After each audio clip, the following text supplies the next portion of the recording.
that. All right, so we're going to go ahead and welcome our first panel here. I'd like to go ahead and invite Stephen Mandile up to the panel, Neal, Dr. White, and Joe, wherever you are. Come on up, please. Let's give them a welcome here.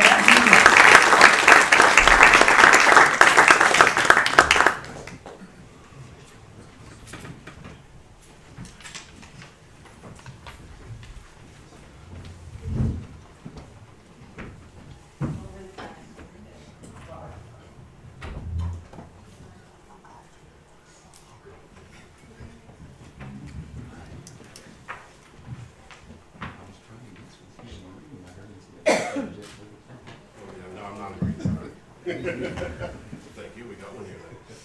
All right. This panel, I want to start off first by introducing the two organizations that we have representatives from here in ties to the veteran community. UMass Dartmouth, Charlton College of Business develops next generation innovators, entrepreneurs, and business professionals through a variety of academic programs that emphasize skill development and the practical application of concepts. Charlton offers you the distinction of an AACSB accredited school while being ranked the 6th most affordable public schools for in-state students out of 50 in Massachusetts. So that's pretty incredible. UMass Dartmouth this year was awarded the 2019-2020 Military Friendly School Award. Schools earn this designation by creating better outcomes for veterans. And they are military friendly is the standard that measures an organization's commitment, effort, and success in creating sustainable and meaningful opportunity for the military community. So just want to thank UMass Dartmouth and Dean Gouck and Professor White for being part of that and offering that. We also have Easterseals of Massachusetts represented here. The mission of Easterseals was started 100 years ago in 1919. Mr. Allen founded the National Society for Crippled Children. In 1945, they expanded the vision across the country and in communities nationwide when they opened their services to adults returning from World War II. Easterseals was a leading advocate for the Americans with Disability Act, which just passed more recently than people would expect in July 26 of 1990. As America's largest nonprofit healthcare organization, Easterseals is committed to comprehensive health and wellness for more than 1.4 million people it serves each year and is prepared to respond to the needs of the 1 in 4 Americans living with a disability today with outcome-based services for all disabilities throughout their lifespans. Ann, Marion, and myself are thankful to have speaking tonight Assistant Dean of Charlton College of Business School, Neal Gouck, Dr. Stephen White, a professor of marketing and international business at the Charlton College of Business since 1998, and from Easterseals of Massachusetts with us tonight we have Joe Robinson, their Veterans Employment Specialist, and also a Marine veteran, so thank you. I'll start with you. Dean, could you tell us the ways that UMass Dartmouth was awarded a military-friendly award and what it means to you as a veteran yourself to have that distinguished designation at your university? Sure. Pleasure to be here. Pass that one down. Okay. Well, I appreciate it. The military-friendly designation for the university, the weights and measures and criteria is set by the Military-Friendly Advisory Council, and it looks at the outcomes for retention, persistence, graduation rate, and also loan default and job placement.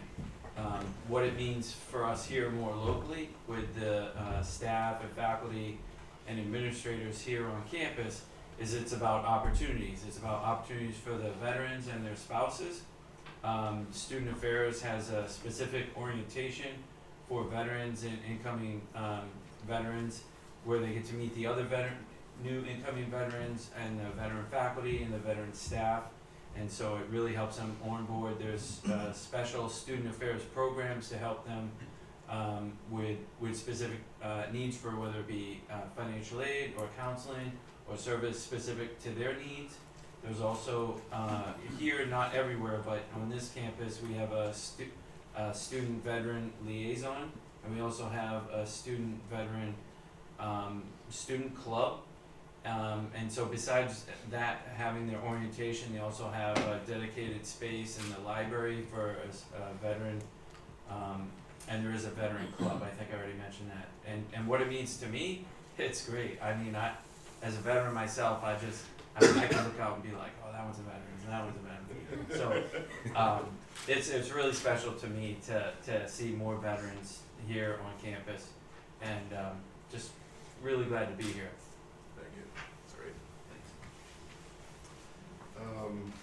Professor White, in a recent report published by the Syracuse University Institute for Veterans and Military Families, they state that veterans have launched businesses at higher rates than civilians for many decades, and that veteran entrepreneurs tend to out-earn civilian entrepreneurs. When it comes to entrepreneurship, what are a couple of the attributes or skills that you believe make veterans have the ability to obtain more success than the civilian counterparts? Thank you, Stephen. Yeah, the research is solid. It shows veteran success in entrepreneurship is without peer, I guess. And I think some of the things that drive it, having survived basic and advanced training, is the persistence, focus on mission, learning that no is a slow way of saying yes. And I think the most important is looking for an exit, always having a path out. I will tell you though that I've only been in 2 startups, and I was fortunate enough to be in the startups that had excessive capital. And Major Gouck on the end is the most successful veteran entrepreneur I know. And hopefully have him ask, I may be senior in age, but he's senior in rank.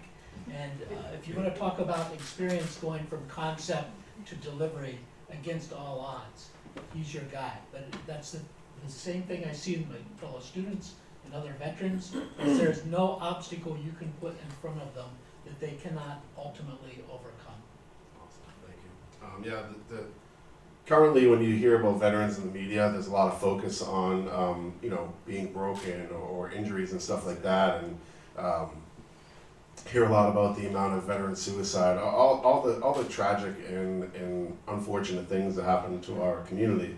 But to focus on that and ignore the majority of veterans and the success we're having and our ability to as we all know, drive on and overcome issues, really giving the other veterans that point of view, having the focus beyond that there is success after your military service. You are equipped with many other skills that your civilian counterparts don't have.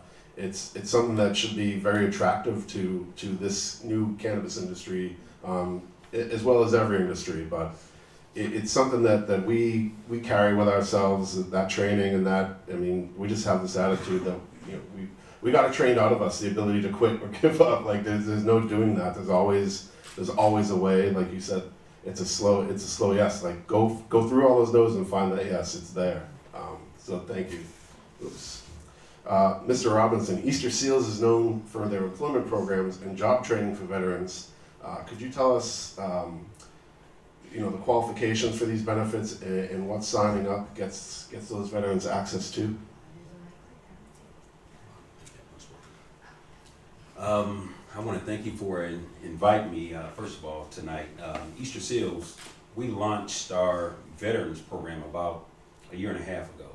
And ironically, if you guys think I have an accent, I'm actually from Iowa, from the Midwest, so I think everyone here has the accent, so I don't think you do, but I'm told I have an accent. So, but when I actually am a college professor at night and I teach business classes, so when Easterseals approached me to come aboard and try and build their employment services program, I jumped at it. Because when I moved out here, I actually found myself with custody of 2 kids, found myself as a homeless veteran. And all of a sudden, I was utilizing all the programs that I could. Coming from the Midwest, I did not know these programs existed. And so I'm very thankful that Mass built a great program for our veterans out here in the state of Mass.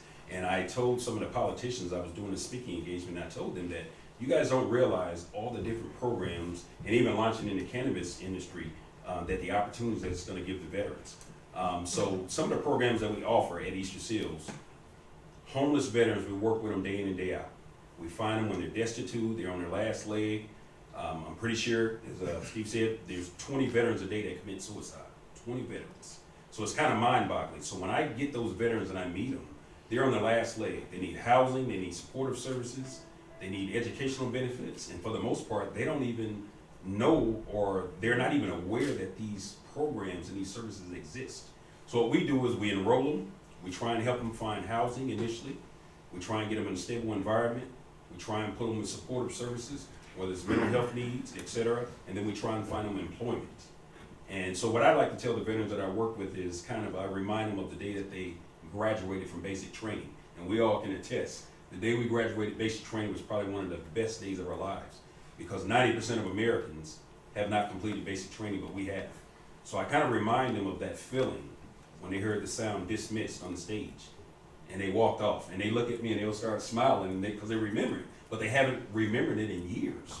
So we try and get them back to that position where they feel good about themselves, good about getting back to a position of stability in their lives. So any veteran that you guys certainly come across, please contact Easterseals. We'd be grateful and happy to try and find them some type of resources and get them back to stability in their lives. Awesome.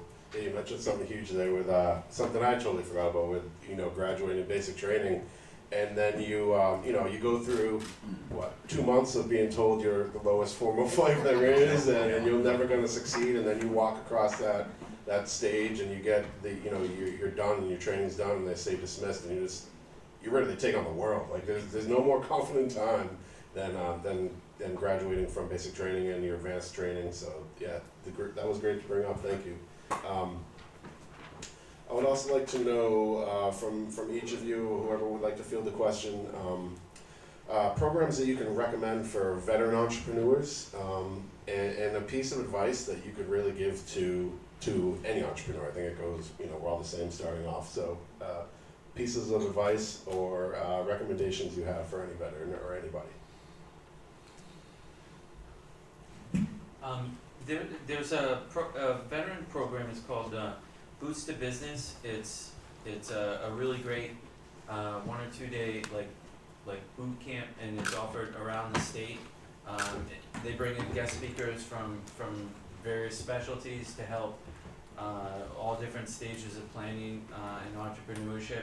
And then after that Boots to Business program, there's actually an assigned SCORE counselor that's assigned to follow up with each one of the entrepreneurs, and that can be a really helpful mentor for so many veterans looking to start businesses. And that's a program available here in Massachusetts. And for just any entrepreneur, I would say, if there's money on the table, raise more than you think you need. I just want to add that for any entrepreneur that's looking to go into business, I have a mentor who owns multiple businesses. He told me a long time ago that if you're the smartest one in your group, you need to find your new group.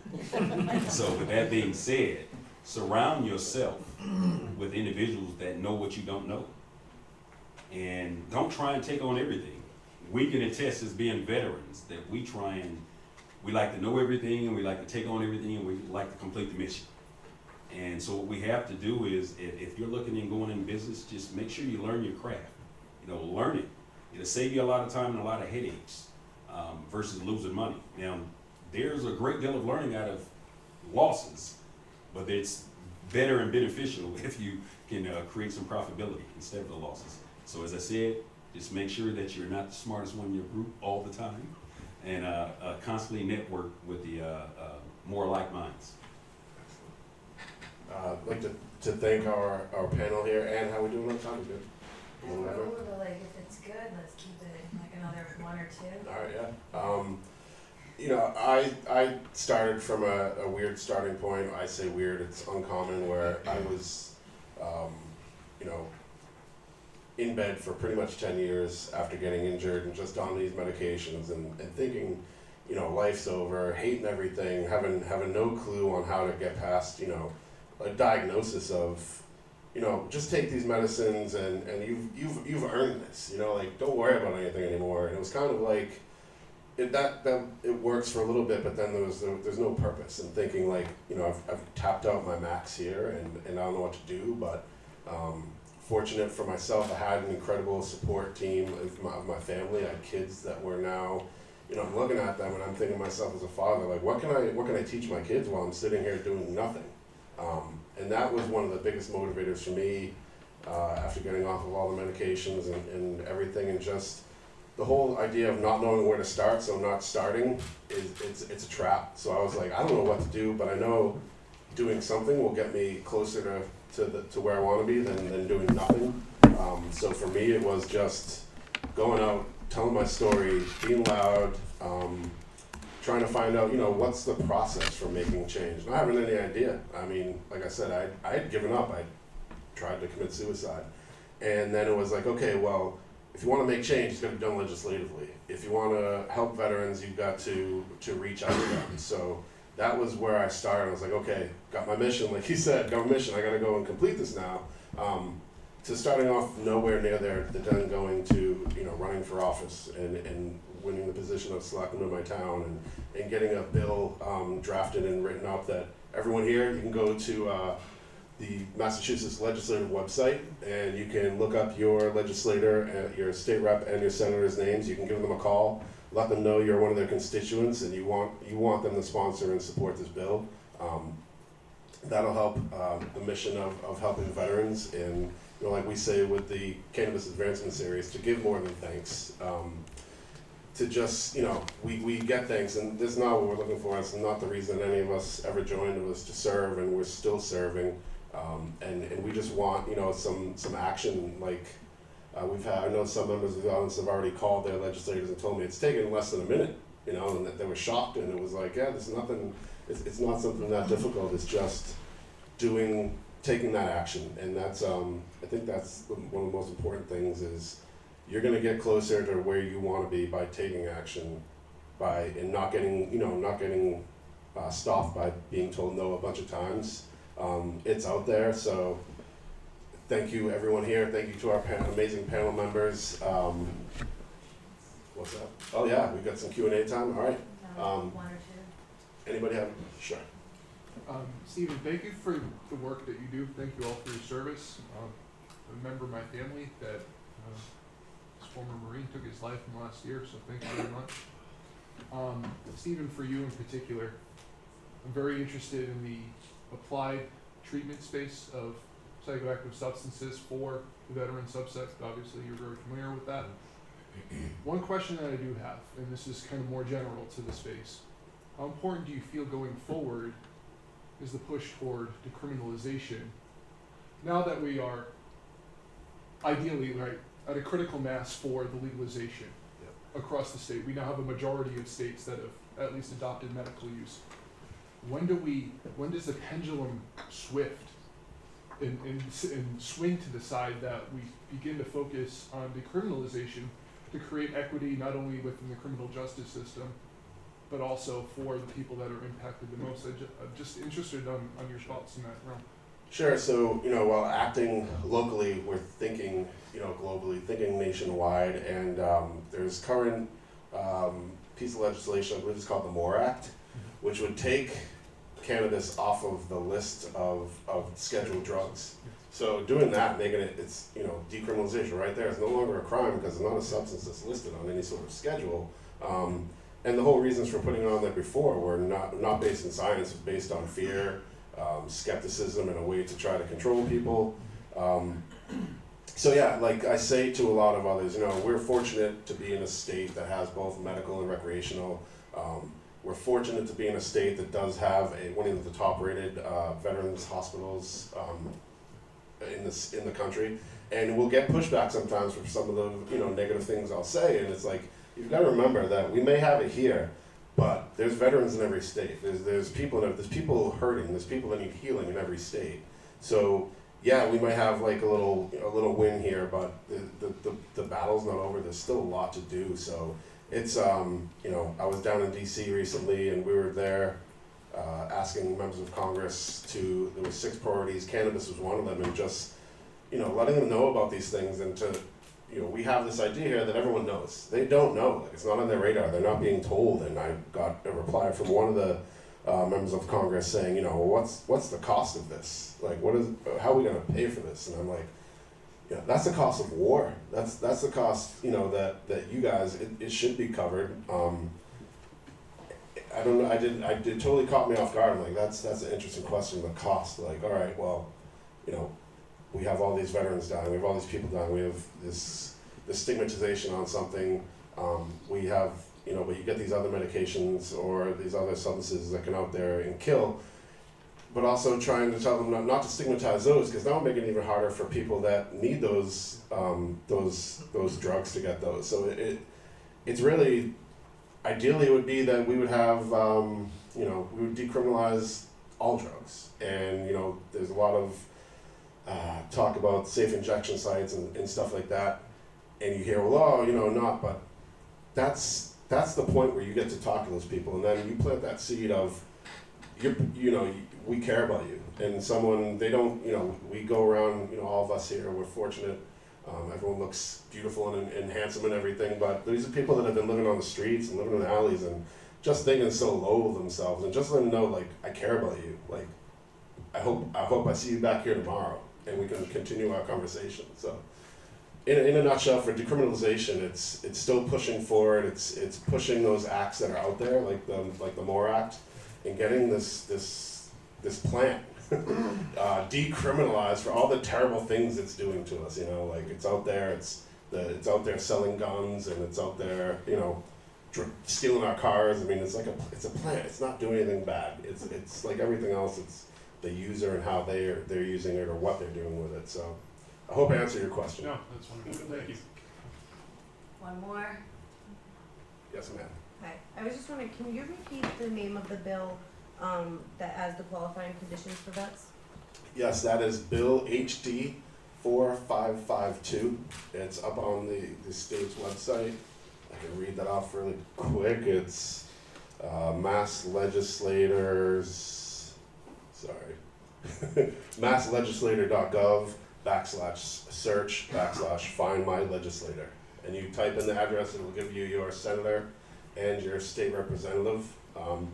You, by all means, you can call your federal legislators too, if you like. But to have this is a Massachusetts bill, so you need to call your local legislators too. Thank you.